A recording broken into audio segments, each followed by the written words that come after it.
সুপ্রিয় দর্শক শ্রোতা, আসসালামু আলাইকুম।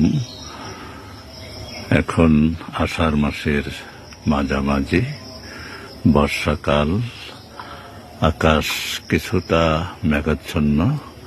অবশ্য গত রাতে প্রচুর বৃষ্টি হয়েছে আমাদের এলাকায়।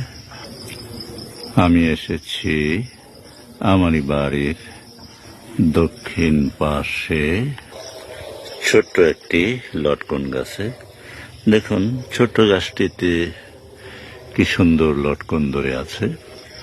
অবশ্য লটকন আরো বেশি ছিল, ইতিমধ্যে লটকন পাকা শুরু করেছে। অনেকগুলি লটকন পেরে ফেলা হয়েছে, নইলে আরো অপরূপ দেখা যেত।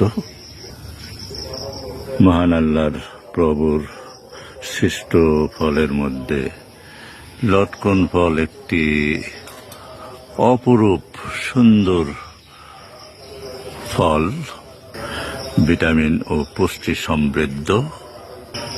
গাছে লটকন ফল যখন ধরে তখন আসলে অসাধারণ লাগে যে মহান প্রভু এরকম সুন্দর ফল সৃষ্টি করেছেন মানুষের জন্য। তিনি না জানি কত সুন্দর। শেষ করছি আমি মঞ্জুরুল হক খোকন, সোনারুয়া তরগ।